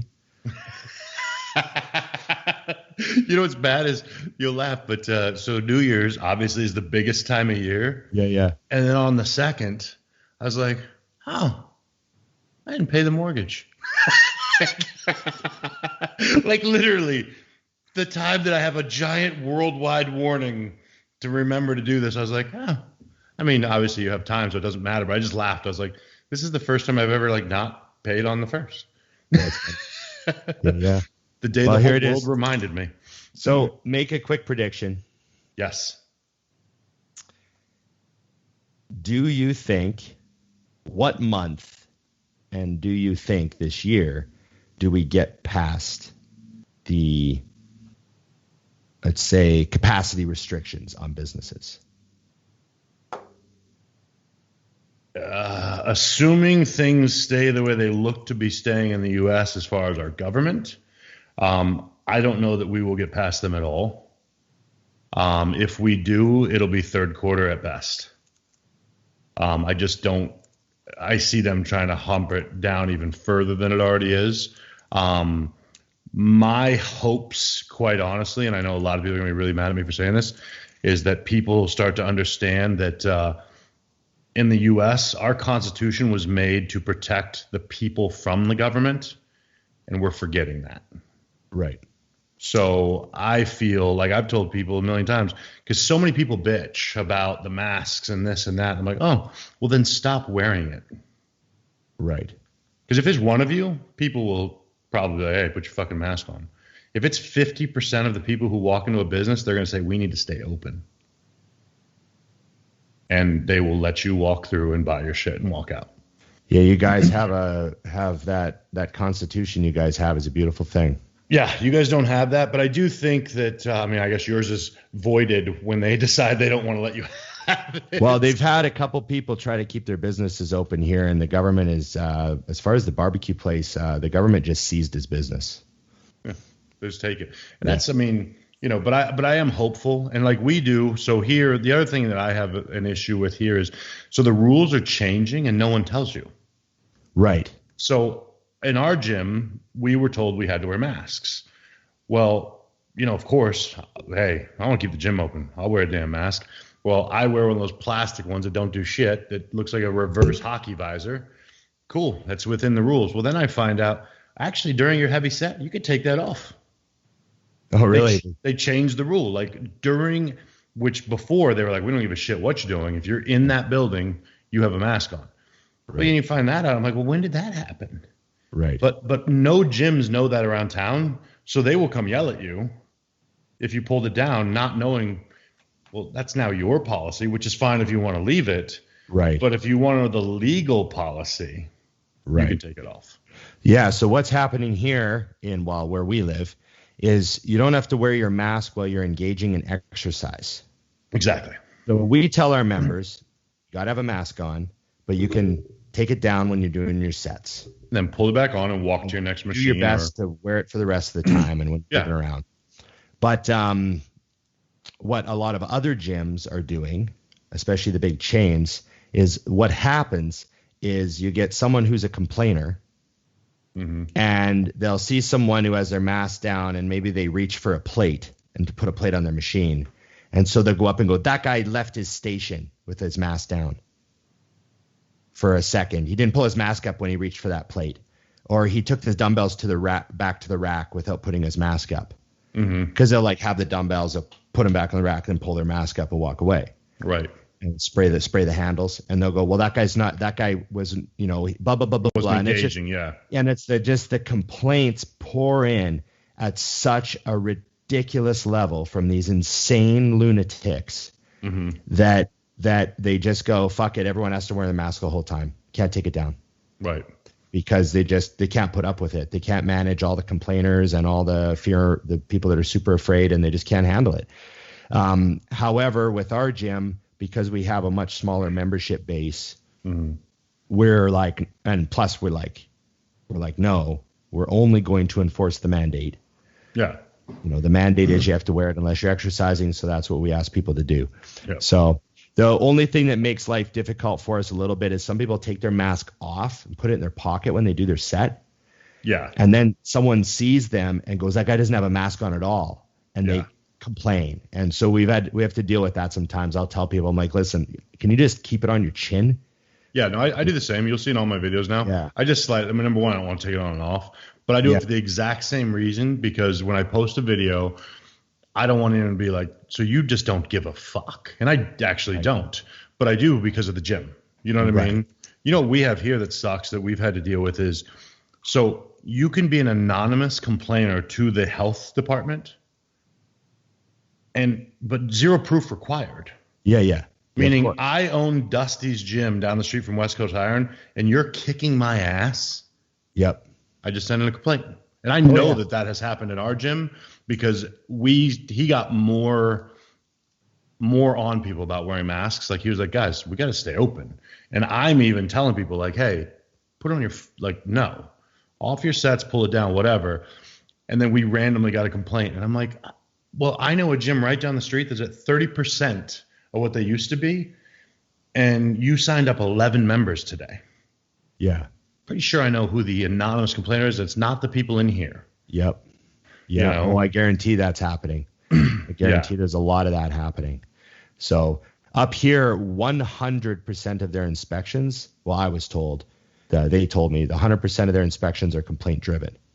Yeah. So, we've had bylaw a couple times, we've had WorkSafe a couple times, we've had fire department a couple times, but they all came down and they're like, oh man, you guys are like, you're kicking ass down here, and like, what more can you do? Everyone's got a spray bottle, you're well ventilated, everyone's got their masks on. So they understand that they're chasing down a lot of bullshit complaints. And then it's funny too, because even the guys that come in, like the bylaw guys that came in, they're like, yeah, some of the stuff that we hear, some people just shouldn't be leaving their house. They're just not ready. Right. Yeah. They're just not ready to leave their house, man. Yeah. Yeah. They're just too freaked out. Yeah. So yeah, I don't know. What do you agree though? I don't see it changing anytime soon as far as I think I'm thinking third quarter too. I'm a positive thinker, and I like to stay positive that things are going to get better. But I think they're probably we're gonna be under some sort of restriction until I think at least third quarter. Right. So, but hey, man, if as long as we don't get shut, we want to cruise through this next fucking third wave. Yeah, no, that's how I feel. I think the part that's bad is the insulting part. Like when it's so obvious, like, hey, you need to watch this, this, and this, and this. But, we're filling every seat of this airplane. Yeah. Well, up here in Canada, we're having all these scandals because, the Canadian government said it highly recommended you do not travel and all this stuff. And then all the politicians went to Mexico for New Year's. Yeah. And so and took all these holidays, and all the people are just like fucking pissed. Yeah. Well, that's the norm, and that's what we have here. So I think that's going to be the explosion, is because when it's ridiculous, like I told people, like, I understand it doesn't make sense that I'm taking my mask off during my sets. It's when I'm breathing and doing the most, actually. But on the flip, no one is ever within 6 feet of me while I'm doing that, other than my training partner. Yeah. So I'm not concerned. But yeah, I think that as long as people have that attitude, I'm just happy. Like right now, man, every time I come to the gym and there's people in there, as much as I enjoyed it for selfish reasons, man, it's good to come in and have to look for parking. That makes me happy. I do want to get my own spot. But I love when I show up and I have to look for parking. Yeah, I bet you do. I don't make any money on the deal. I'm still happy. Well, hoping to one day. So, okay, man. Thanks, Dusty. Thanks, everybody. Remember to like, share, subscribe, comment, ring the bell.